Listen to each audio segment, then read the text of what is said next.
buong puso, buong pag-iisip, at umibig sa kapwa ng kanyang sarili ay higit ng makalaga kaysa magdala ng lahat ng handog na susunugin at iba pang magkakain.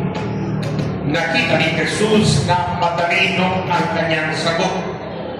Kaya sinabi niya, malapit ka ng mapamilya sa mga pinakakariyan ng Diyos. At wala nang gatas magtanong kay Jesus mula noon. Ito ang mabuting balita ng Panginoon.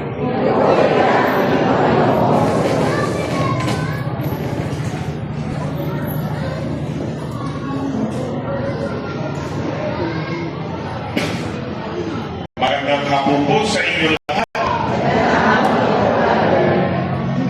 Mga kapatid, sa pamamagitan ng ating way of the cross, tayo ay nakahanda ang ating buhay, ang ating sarili, ang ating parokya, ang ating mga pamilya, para tayo tanggapin si Kristo sa mahal na araw bilang Panginoon, bilang Mesiyas natin. Sa araw ng mahal na araw sa Huliwig, magkakaroon tayo ng paspas.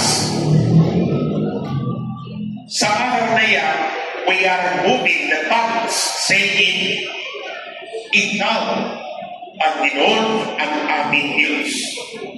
Kayo po ang aming tagapagligtas. We are proclaiming na si Jesus ay Diyos, ay Emmanuel na nasa atin.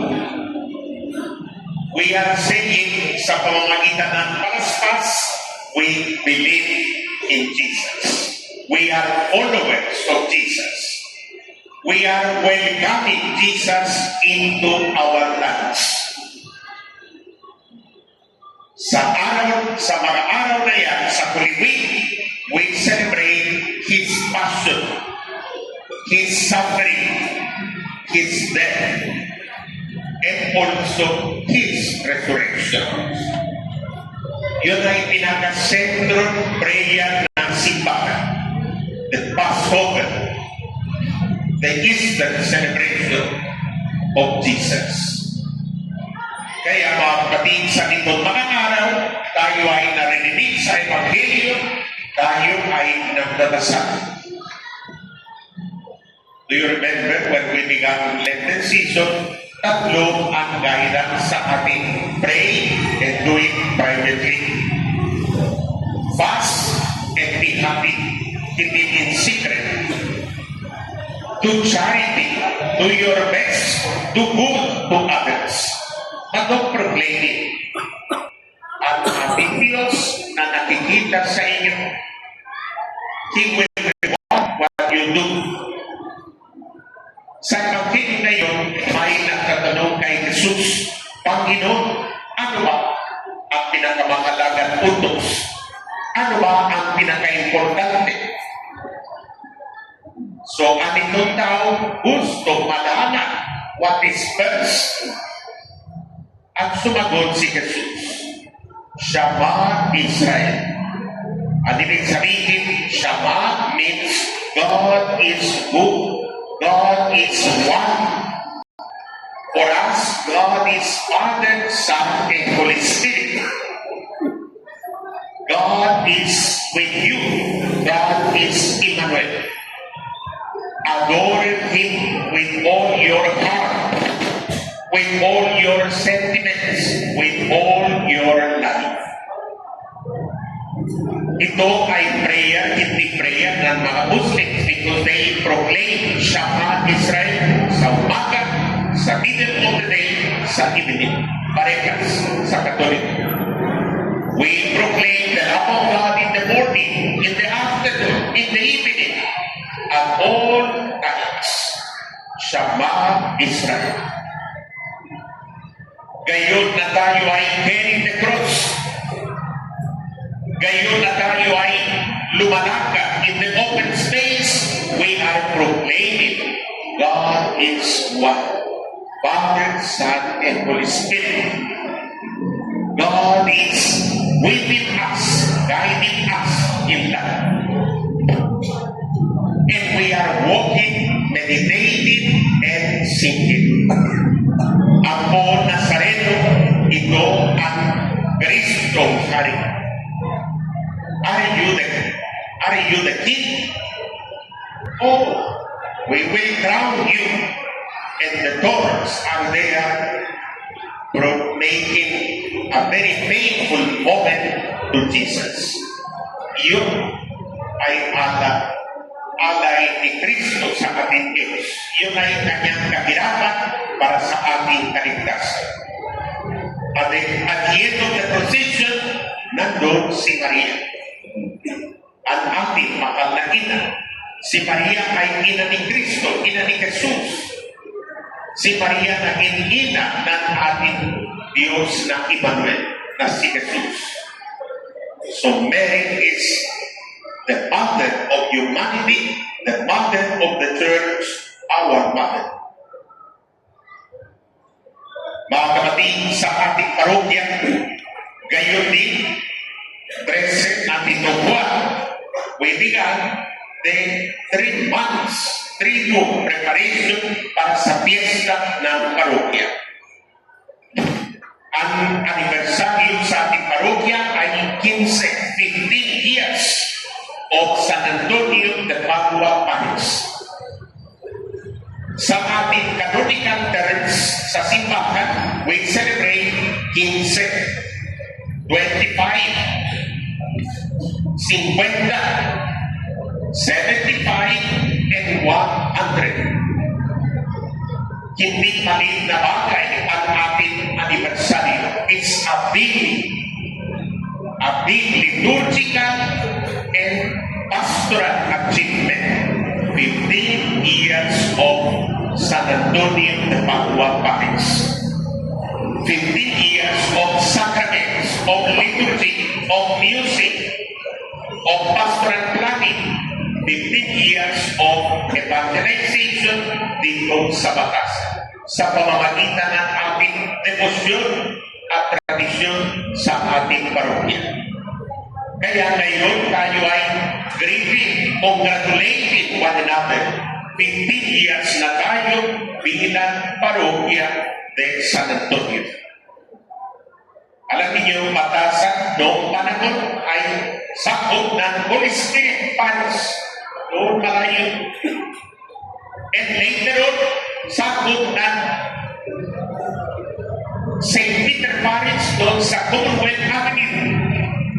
And then, later on, sakop ng Cristo Hari o Christ King Parish sa loob ng Philippines 2. Gayon, tayo ay sariling parokya sa Batasan. 15 years na.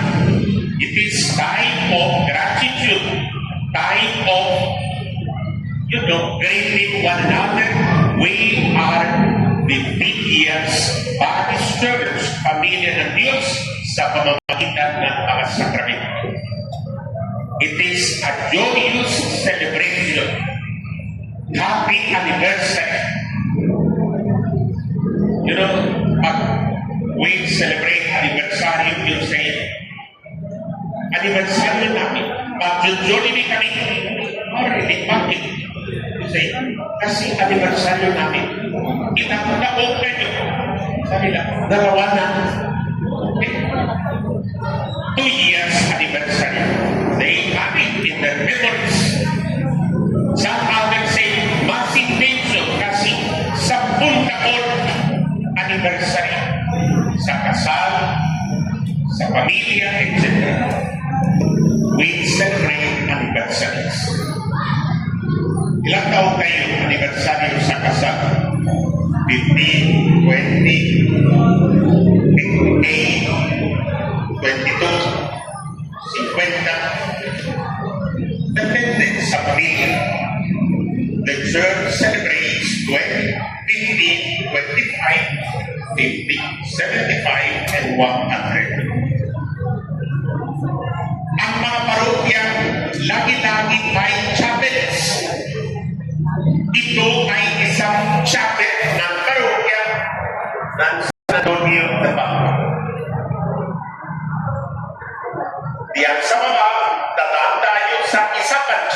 Santo Niño, Talanay A1. Darating tayo sa isang chapel doon, St. Joseph the Worker sa Nordiwa, chapels, oratories, places of worship. Katulad dito, parokya, lugar ng mga sakramento. Binya, unang komunyon, kasal, kumpilan, ordination to the priesthood, residence of the priest. Parokya ay tahanan natin. At bahay ninyo, that is your family residence. Ang parokya natin, that is our Catholic family residence. You have two houses. Your house sa bahay, your parish. Meron kayong dalawang birth certificate. Isa galing sa City Hall, isa galing ng San Antonio de Padua Parish. Pag kayo ay nasa malayo, ano ang address mo sa Pilipinas? Address ng takalan ninyo. Diyan, Kagawad Street, Kagawad Road, number 25. Barangay Matasan Hills, Quezon City, that's your family residence. Your faith, your sacramental residence, San Antonio de Padua Parish. Nandun ang pangalan ninyo. Nandun ang records ng pamilya ninyo. You belong to a church. At ang pamilya na ito, 15 years organized na bilang parokya. So congratulations sa ating lahat. We are beginning today the 3 months preparation. It is 3. Father, Son, and Holy Spirit. It is 3 when you take a picture. You say, picture, picture. Then you say, 1, 2, smile, 3. Picture na. When you are running in the marathon, they will tell you, 3, 2, 1. Takbo na. Diba? So tayo ay gayon. March 13, 3. Sa susunod, April 13, 2. Sa susunod, May 13, 3. At sa susunod, fiesta na ng parokya. In grande, 15 baboy na lechon, 15 San Miguel Beer, 15 roses,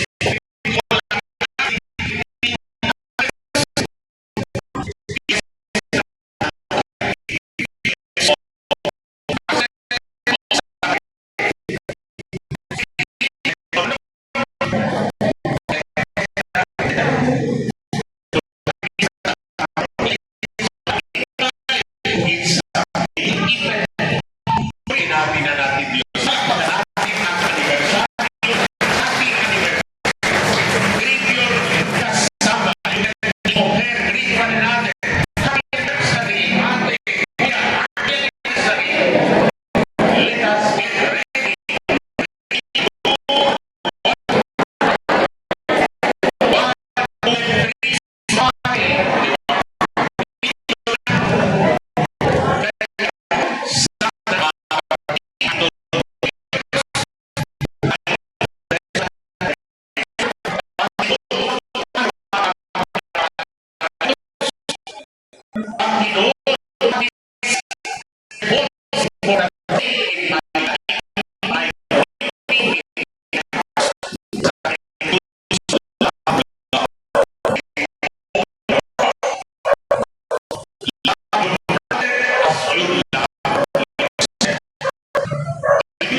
Yes.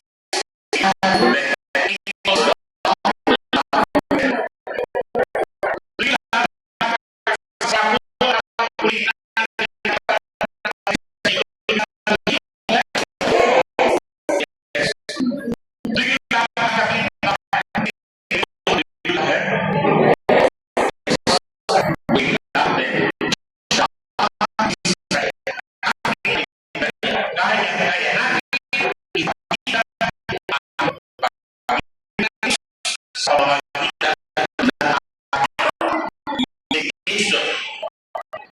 understanding at sunod kay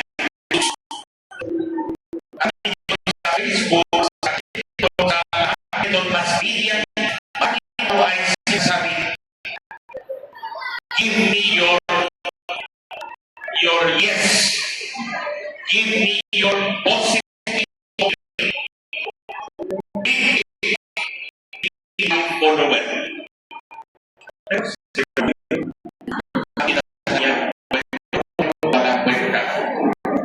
We know sino ang ating Panginoon. We know to whom we follow. We know to whom we love. We know where is the true love of God in Jesus. Congratulations sa inyong lahat na faithfully nagdadasal sa way of the cross. Walking, praying,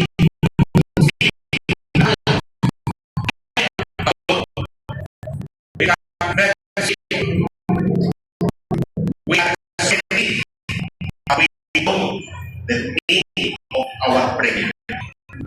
We know step by step preparation para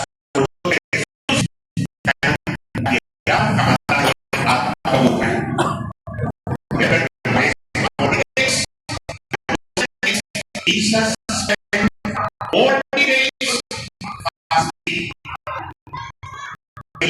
in the desert, understanding that Jesus was sending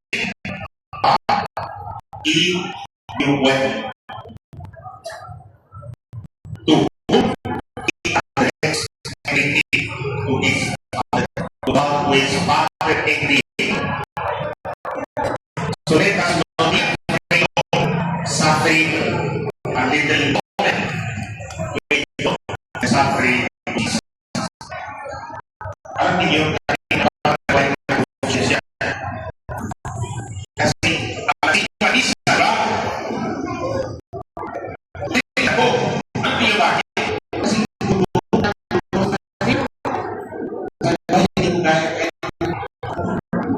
so ang ibig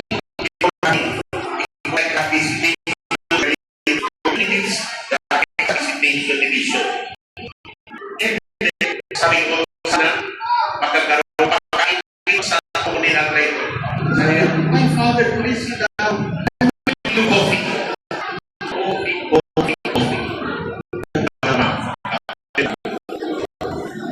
sabi ko, okay.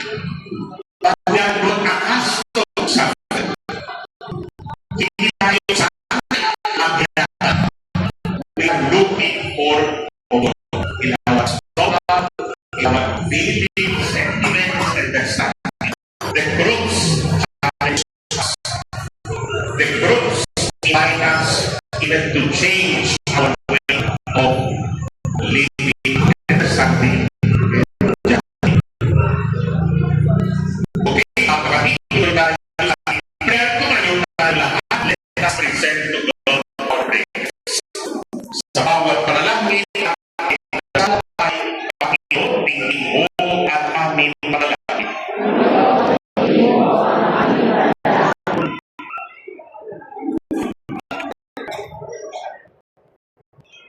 Ang simbahan naway hindi kailanman tumigil sa pagpapahayag ng pag-ibig sa Diyos at sa kapwa bilang puso ng Ebanghelyo. Manalangin tayo. Atin nawang huwag kaligtaan kailanman ang magpadama ng habag sa mga kapuskala sa walang nagmamahal at mga nangangailangan. Manalangin tayo. Panginoon, tingin mo ang aming panalangin. At tinawag itulungan ang bawat tao ng may kabutihang loob at paggalang. Manalangin tayo. Panginoon, tingin mo ang aming panalangin. Sa mga may sakit at matatanda, naway magkaroon tayo ng higit na abang sa pamamagitan ng pagkakayat na pagkaw ng Espiritu Santo. Manalangin tayo. Panginoon, tingin mo ang aming panalangin. Ang ating mga mahal sa buwan, naway hatid ni Kristo sa kanyang walang hanggang kaharian. Manalangin tayo. Panginoon, tingin mo ang aming panalangin. Ipanalangin natin ang intensyon at pasasalamat ni Claudia Junela. Manalangin tayo. Panginoon, tingin mo ang aming panalangin. Ama namin, ang pagkakilin namin ito sa pamamagitan ng iyong anak, ang aming Panginoong Jesucristo, magpasawalang hanggan.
with Jesus at the Calvary.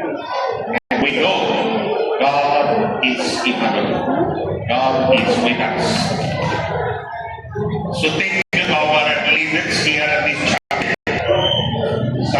leader coordinator na si Ma'am